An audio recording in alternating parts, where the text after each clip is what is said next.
Welcome to A Drink of Wisdom. Nathan Drinkard, I'm Jay Wise. Thanks for spending some of your time with us. As you well know, our show is hosted on the old Anchor app, but we're also on all the major podcast platforms that you know and love, Apple Podcasts, Spotify, just name a few. And if you're looking for the video format of the show, we're up on the YouTube, A Drink of Wisdom YouTube channel. Find us at all those locations. Like, listen, share, subscribe. We appreciate it all. Good to see you, Drink. What's going on, man? Good to see you too, man. You know, another beautiful Saturday. We up, spreading the word, getting things going how we do, getting the weekend popping, locking, people tapping in with us. So you know what it is, man. Same old. We gotta feed the streets like we do. We see what they don't. We say what they want. Let's get it on the road. And let's talk some sports, baby. Let's roll, baby. It's so beautiful. I just had to close the blinds. I had too much light filtering through the window here. But anyway, side It be point. like that sometimes. Yeah. In episode 44, the next one in overtime, we debate the NBA play-in tourney. And we head to South Carolina to discuss former NFL cornerback Phillip Adams. We begin with Thursday night NBA action where the Los Angeles Clippers defeated the Phoenix Suns 113-103. Paul George and Kawhi Leonard combined for 60 points, and the Clippers won their third game in a row. The Suns had won 7 straight games before this loss, including a home victory over the Utah Jazz the night before. Devin Booker scored 24 points for the Suns. Mikal Bridges added 20. The Suns remain in second place out west, but the Clippers are just a game and a half back after they beat Houston last night. Okay, Drink, this is a possible preview of a Western Conference semifinal matchup. Did this game prove the Clippers will beat the Suns in such a series? I don't think it proved that they would beat them, but what it did show us that they have the capability of beating the Suns. Here's the deal. The Suns came in last night. They wasn't missing no key piece that make you think, oh, they was missing this guy that's going to turn them around. They had their heavy hitters. They had Devin Booker. They had Chris Paul. They had DeAndre Ayton. They had Mikal Bridges, et cetera, et cetera. But at the end of the day, what I did see last night is what we fear about the Suns. Can when the rubber meets the road and the lights are the brightest and they're in the 7 game series, can the Suns pull enough out of their bag to beat the Clippers 4 times? That jury's still out. That jury's still out. And we seen it last night. Now, what I would say for the Suns is this: the Suns did show that they are capable of competing with the Clippers in the 7 game series. It wasn't a one way wash, but it's just one of those things where we haven't seen enough out of. We haven't seen Devin Booker under those bright lights. You made a fantastic point about Chris Paul earlier. DeAndre Ayton, Bridges. I mean, you take Chris Paul away from this team and maybe Jay Crowder, you have a bunch of young guys that ain't done much of anything when it comes to the elite level of the NBA, when it comes to the playoffs, when it comes to those bright lights. And something else I want to talk about. We talk about the playoffs now. The playoffs right now is what I would like to call a controlled environment. A false sense of reality. Because coming in 2 to 3 years, the playoffs won't look the way it looks now, where you're playing in arenas without fans, where you're playing in, a glorified scrimmage is what people like to call it. Only the big wigs or the 1% or family members are allowed to watch it live.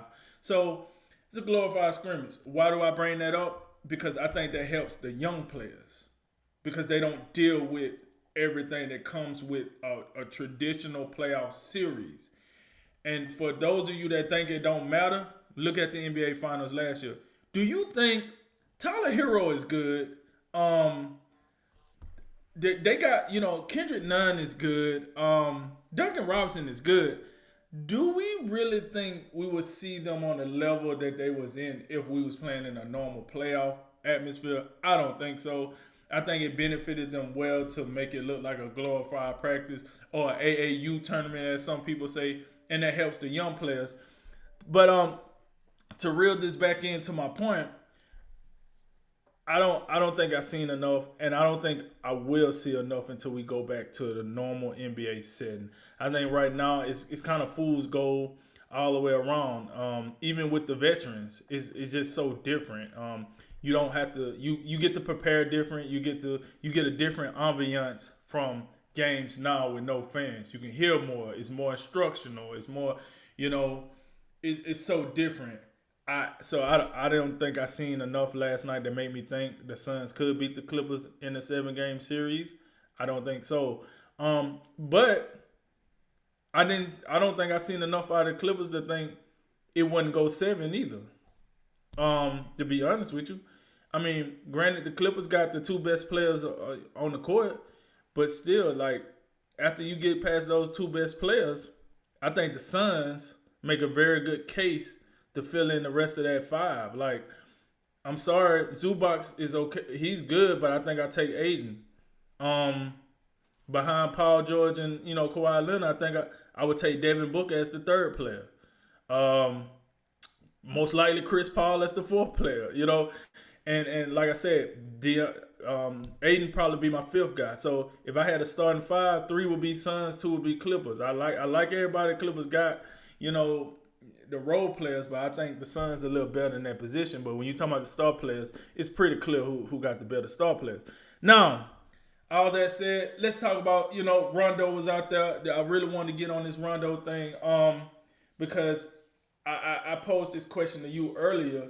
Is Rondo, is he the guy to get them over the hump? Does he bring enough to this team to get them over the hump? And I'm going to let you hold your answer for your turn. But, I mean, he looked good last night, but are we sure we can get this from Rondo on a night-to-night basis? Are we sure we can get this from Rondo in the first round of the playoffs? Because let's be real here. I love how they call him playoff Rondo, but usually in the first round he takes that off. He's coasting, he's maxing and relaxing. However you want to look at it, he's resting. Now, if your team make it towards the conference finals and then the NBA finals, and you got Rondo, now you cooking with gas. But is Rondo enough? The verdict's still out. We gotta see. We gotta see them play more teams. But I did like what I seen. Like, I thought Paul George had a very effortless 33 points. I mean, it was quiet. Honestly, I didn't even know he had that many points till I actually looked at the box score. I thought it was very quiet and cerebral, assassin-like. And then Kawhi with his 27. I say all that to say this. The Clippers look better. We just need more time. The Suns look like a contender. That's all I'm going to leave them as contender. Not NBA Finals, not Western Conference. I'm going to just say contender because I do think they'll win their first round and get into the semis, and then we'll see more about them. But to answer your question, I don't know if I've seen enough to be definitive, but I think I do see enough where this could be a 7 game series easily. I don't know. Yeah, I don't think this game proved it to me. But I've always thought, from start to finish, that the Clippers are one of the two best teams out west. I'm still rolling with the Lakers, even though they have yet to get healthy. But even though Utah and Phoenix have been very, very good all season, and Phoenix has been really hot lately. I would still go with the Clippers. They got the two best players. You are correct. I think after that, the Clippers' depth has been somewhat compromised. No Lou Williams, no Montrezl Harrell. Getting Rondo helps, but I'm not sure that's going to wind up being enough. But it's going to depend on, what you get from your two best players. I mean, if you can get 60 per night from Kawhi and Paul George, think you're in good shape. And it's going to be somewhat tough for Phoenix to overcome that. But I think the real, one of the big factors, and we have two examples of this now, because this is the second meeting between these two teams this year. The Clippers have made 35 3-pointers in 2 games between these two teams. Meanwhile, Phoenix has made 16 threes. I mean, and we know how quickly, those threes add up like no other. So last night, Phoenix was 6 for 24, and the Clippers were 18 for 37. So that's, one team makes 3 times the threes as the other. That's a huge disadvantage. And Paul George was I've been critical of Paul George lately, going back to last season. But he was excellent last night. He makes 7 for 9 from three. Kawhi was pretty. I don't know. He didn't even look like he was on the floor for much of the first half, to the point where I was considering, like, I don't. Why didn't you use this in one of your load management games? Because it looks like you're load managing while on the floor. He did pick it up in the second half. Scored. I believe he got 19 in the second half. Um, of course, we know Marcus Morris being there. He's a guy I wouldn't overlook when you go down the list of the guys for the depth. And don't forget about a Serge Ibaka. He's missed 14 straight games with a back issue. So he's a guy we can't forget either. That another thing that hurt their depth last night, because Zubac normally comes off the bench. The biggest thing I think for the Clippers is, can they rebound the ball? And they competed enough on the glass. I thought Ayton really hurt them at times on the offensive glass. But outside of that, they didn't get dominated in that respect, because that's been one of the issues we talked about going back to last year. We really like them on the perimeter, but we're unsure of them when it comes to the inside game. And Phoenix, DeAndre Ayton, I think, and I thought he had a very nice game, but he's a guy that you look to, like, we're asking for more. We need you to dominate inside to take advantage of their lack of size. Phoenix, as you know, you got to be, I mean, at 36-15, you got to take them seriously. And we've talked about them, a couple of times. You got to take them seriously. They're a team to be reckoned with. It's got some good pieces, good depth. I continue to be impressed with this young guy, Mikal Bridges. He's improved a lot since he entered the league a couple of years ago. But this is gonna be a new thing when you talk about playoffs. None of these guys really, outside of Chris Paul and Jay Crowder, have the requisite experience you're looking for. So it's going to be a new experience. But also, don't forget this: as much credit as we give to Chris Paul's had his own playoff struggles. It's not like Chris Paul is a guy who. It's not like Chris Paul is Rajon Rondo. Rajon Rondo's had extended success for the Boston Celtics, and you throw in him playing for the Lakers last year. So he knows what it takes to succeed, and he's had success. Chris Paul's still looking for it. So as much as we like Chris Paul, and he's in the MVP conversation, gotta give him respect. And I continue to be impressed with what he does, going from team to team now and bringing winning wherever he goes. That can't be undersold. But it's just, at the end of the day, you have to take into consideration, and I always sometimes I like to go to the betting. If you had to put money on it, are you going to put it in the proven commodities who have had success? Or are you going to put it on the lesser known, the young guys? I got to go with the Clippers right now. I guess you have to decide how much money. If you talking about the old 401k, then I might go to the Clippers. But you talk about the stimulus check, I might get a little risky with that. Yeah. You know what I mean? So, but the shooting disparity, because I happen, we only focus on this game, but I pulled up the matchup that was very early on in the season. And the 3-point line has been a huge disparity, which is, the Clippers have been great shooting the ball from three for pretty much the entire season. But it's somewhat surprising, a team with Devin Booker. Devin Booker didn't make a three last night, and it's just a little odd to see a team. Phoenix has shooters. They can bring Cam Johnson off the bench. Saric has 3-point range. We know Crowder can hit some threes. He didn't do much anything last night or Thursday night. But in regards to your Rondo question, this is I don't expect Rondo to score 15 a night and make 3 or 4 from three. That's if he does that now, that he might be the missing piece. But I don't think that's a fair expectation at this stage.